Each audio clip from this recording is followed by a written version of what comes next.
Hi everyone, welcome back to Be Rich. Today I'm going to talk about what Ganesh had asked me in Instagram. Ganesh had asked me about money management. He said, "How should a portfolio be diversified?"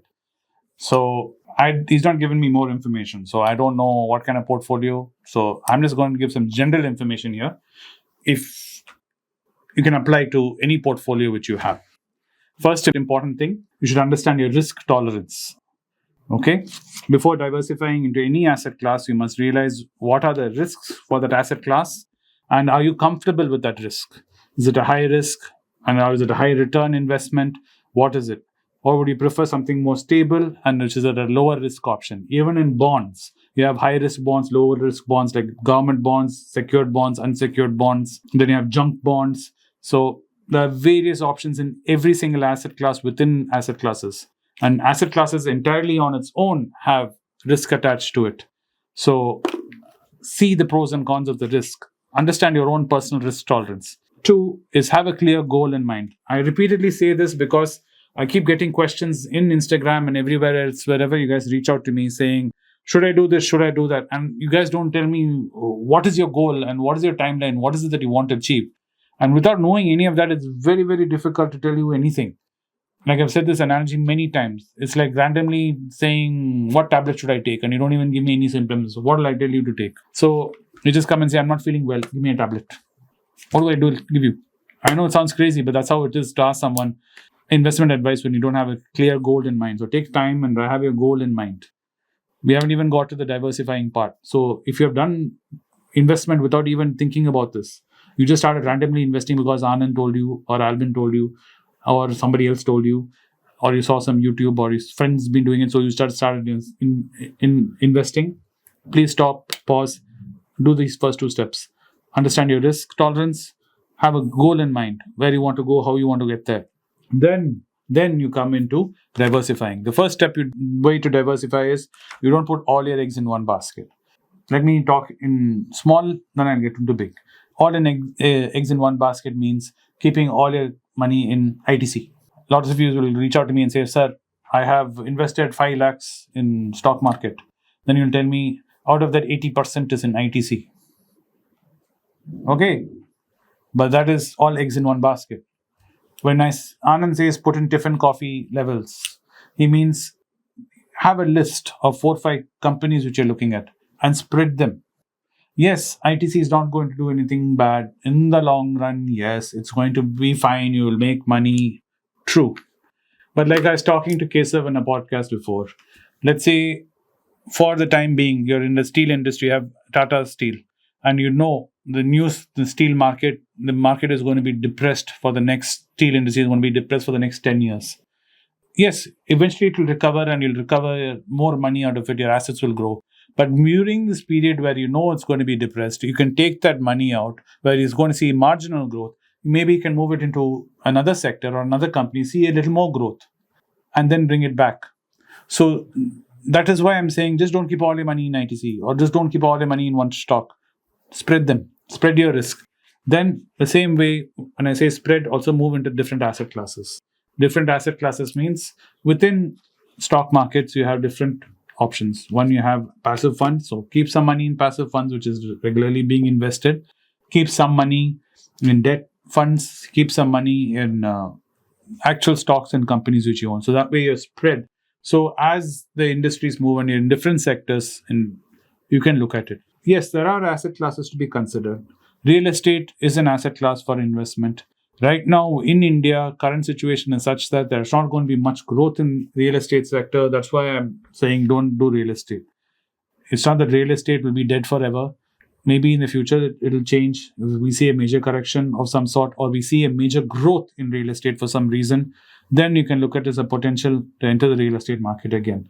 But right now, the way the finance is structured, the rent and the EMI yield you see, it doesn't make sense entering the real estate. That's why I'm not looking at real estate as an investment class.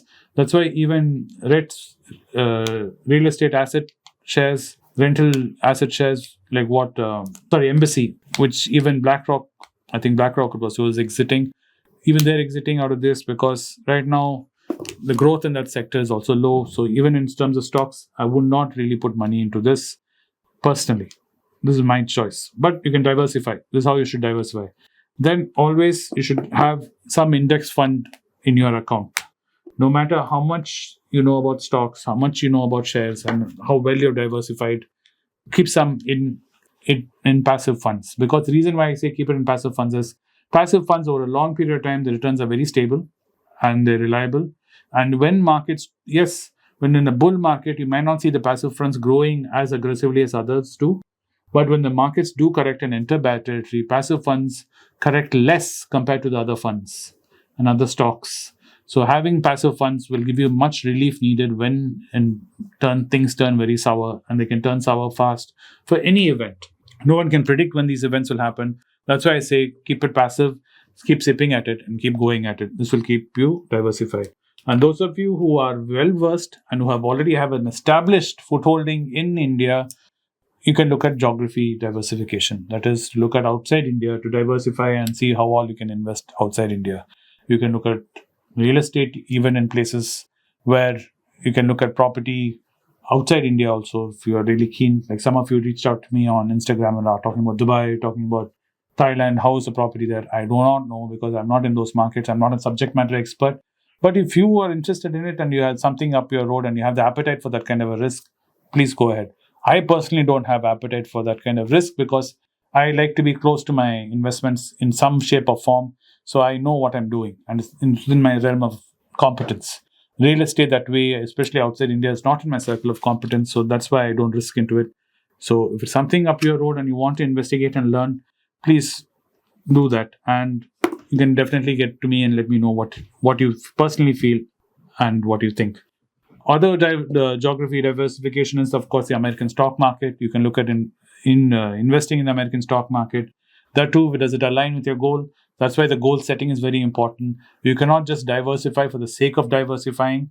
So do remember, like what Charlie also said, over diversification is not a great thing. It's better to have 3, 4, 5 stocks which you know well, and you keep staying in that, and you keep bouncing around within that, and you ride the waves different sectors run through. So you can easily go from one sector to another sector and stay diversified within a small area and still make a lot of wealth. You don't need to go outside India. This information I'm giving because this audience is a general audience. A lot of you have been asking me about American companies and American stocks, and I will do try to talk about American companies more often. So this is the way to look at it. Then please invest for the long term. Do not look for short term. Do not do options futures. Do not do trading, selling and buying, and trying to do on a monthly or even a quarterly or a 6 month, semi-annual basis. Try to please stay invested for the long term. Invest for businesses, not for prices and price movements. Invest for business. If the business makes sense and if it's at a good, valuable price, please think of investing. Otherwise, stay clear out of it. Aside from all this, most important, which a lot of you do not do, which I hope you started to do after reading the Medium article which I wrote about dollar and Indian currency, is I hope you're seeking professional advice. It doesn't have to be, I'm not a professional advisor. This is a hobby of mine, which I learned from my brother, and both of us share this information with you. And we hope you feel inspired and you get you into the road of gaining your freedom and wealth. But we are not SEBI registered wealth advisors. So please do not take whatever we say as advice. Get yourself a proper SEBI registered advisor who will be able to give you personalized attention, who will be there on phone to you whenever you need to, and you can get all your doubts clarified. And also, professional advisor also includes an auditor. Please ensure you have a good auditor and you file your taxes. Thanks for watching the video, and I hope, Ganesh, I've answered your questions on how to diversify your portfolio. If I have not answered your questions, you can catch me on Instagram and ask me in detail what you were referring to, because you've not given me any more details, and I'll try and answer it to you one-on-one. Thanks, guys, and see you on the next one. So after Kuwait, my team has decided to do an event in Trivandrum. Those who are desirous of meeting me in Trivandrum can contact our team at trivandrummp@gmail.com, the mail ID given below, or the WhatsApp number given below.